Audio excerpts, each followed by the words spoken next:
Lead-painted faces slowly poisoned women for a ghostly pale look. Arsenic wafers promised glowing skin, while people swallowed tapeworms just to drop pounds. Radium creams, X-ray hair removal, bird poop facials, mercury lipstick, these are disgusting beauty trends from history. Back in Europe, from roughly the 1500s to the 1700s, wealthy women would smear a thick, chalky white paste on their faces to look as pale as possible. That paste was called Stiuso. It was basically white lead mixed with vinegar. But why? Well, being pale was seen as a status symbol. If your skin wasn't tanned, it meant you didn't work outside in the sun. So women piled on this makeup to look wealthy, refined, and almost ghostly. But they were actually slowly poisoning themselves. Lead is absorbed through the skin, especially when mixed with vinegar, which makes it more soluble. Over time, users developed grayish or yellowish complexions, hair loss, rotting gums, severe fatigue. Some historians link Stiuso to early deaths among aristocrats and royals like Queen Elizabeth I. By the 18th and into the 19th century, enough doctors were warning about the dangers of lead-based makeup. The fashion didn't fully die off until the early 1900s, when safer, non-toxic alternatives finally caught on. In parts of late medieval and Renaissance Europe, especially in upper-class women, one of the big beauty ideals was a very high, smooth forehead for some reason. An unnaturally large forehead was just seen as noble, serene, smart, instead of creepy and weird. To get it, women didn't just slick their hair back, they actually plucked or shaved their hairlines several centimeters higher than natural. Some even thinned or removed their eyebrows, and in extreme cases, eyelashes too, just to make the face look longer and the forehead bigger. Portraits from the time show women with almost no brows and unnaturally tall foreheads, which looks kinda eerie to us now. It'd be pretty simple to get this look these days, not that anyone would want to, but back then it was pretty time consuming. Constant plucking with crude tools, scraping and shaving with blades that tore at the skin. It wasn't necessarily dangerous like a lot of the other stuff we'll cover on this list, but it was still painful and extreme. Instead of filling in brows like we do today, these women were obsessively yanking out healthy hair and irritating their skin just to chase a very specific and thankfully short-lived beauty standard. Please, TikTok, don't bring this one back.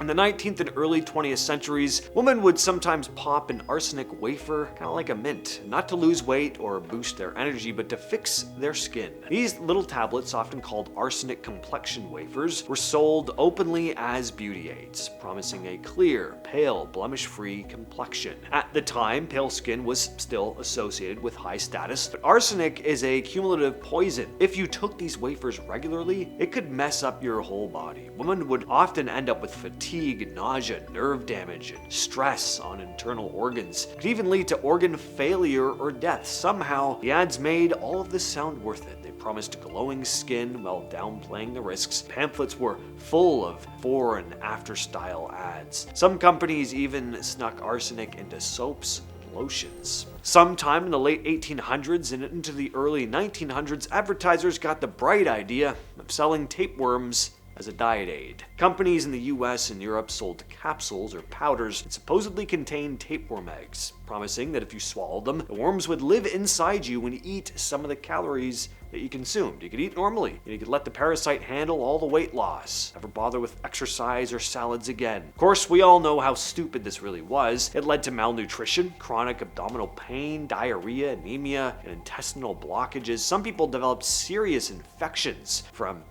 all the parasites invading other parts of the body. The worms weren't neatly working in the background. They were living inside you, reproducing and feeding on what you ate. There's also evidence that some of these products were scams. The capsules didn't actually contain live tapeworms. They were just cheap powders, which was the best case scenario in retrospect, but even then, you were still getting scammed. Either way, the idea of willingly swallowing a parasite to lose weight is one of the grossest and riskiest beauty fads in modern history. In the 1910s and 1920s, right after radium was discovered and briefly treated as a miracle element, companies started mixing it into beauty products. Radium-infused creams, powders, and tonics were sold with promises that they would give you a radiant, youthful glow, as if the radioactive element could literally light you up from the outside in.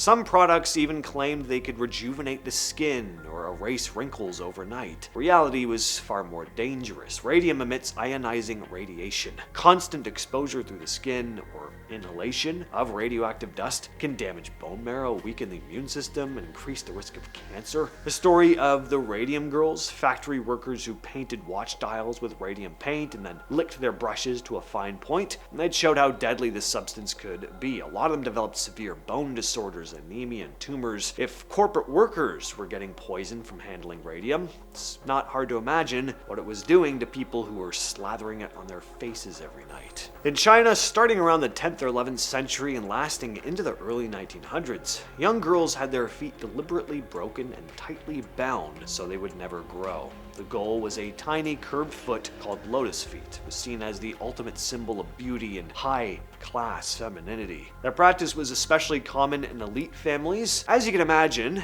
it was pretty brutal. Starting young, girls' toes were folded under, the arches were crushed, and the feet would tightly be wrapped with cloth. The bindings were soaked in water or vinegar to keep them tight, and they were often forced to walk on the broken bones to reshape them. The result was lifelong pain, severe deformity, difficulty walking or standing for long periods. Infections, ulcers, and gangrene were also a problem. The practice wasn't fully stamped out until the early 20th century. In the late 1800s and early 1900s, X-rays were still new and mysterious, and people didn't fully understand how dangerous they actually were. But doctors noticed that patients who got repeated X-ray treatments sometimes lost hair in the exposed areas.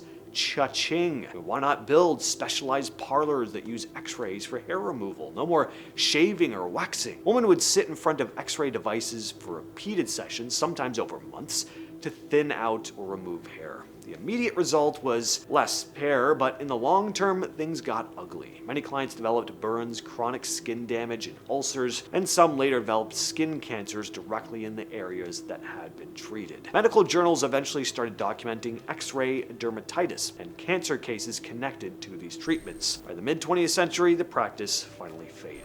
Japan has a long history of elaborate skincare, especially among geisha and kabuki performers who wore thick, heavy white makeup that had to be removed without destroying their skin. One traditional treatment involved a paste made from dried and powdered bird droppings, usually from nightingales, mixed with rice bran or water to create a kind of facial mask. The idea was that the droppings contained enzymes and compounds like uric acid that could lighten and exfoliate the skin, helping to remove makeup residue and brighten the complexion. The dry droppings were sanitized by being exposed to sunlight, and then they'd be ground into a fine powder before being applied. But that doesn't change the basic fact. People were knowingly spreading bird poop on their faces. Versions of this treatment have actually survived into the modern era, marketed as geisha facials in some high-end spas, sometimes with claims that it's a luxurious, historic Japanese secret. Now, is it actually more effective than modern face creams? I don't know, but it's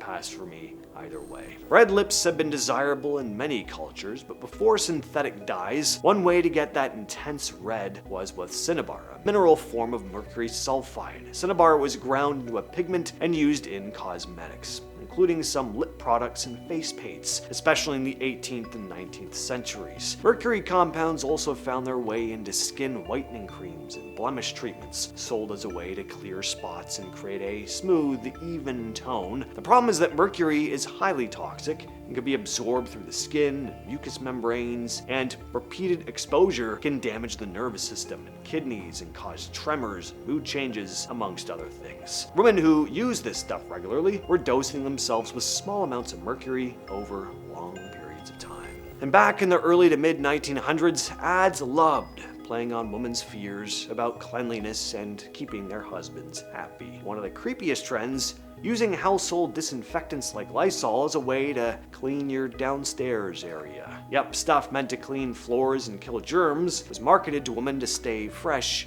dainty, and to control pregnancies when birth control was hard to get. Magazines told anxious wives that failing at feminine hygiene might push their husbands away, and Lysol was one of the fixes. The truth was chemicals could burn, irritate, cause infections, even poison them when used inside their bodies. There are real cases of women ending up in hospitals or dying following the instructions. Eventually, doctors started warning against this, and safer options came along, but for years, women were literally told to scrub their most sensitive parts with household cleaner. That's been the video for today. I'll catch you, yes, you specifically, next time.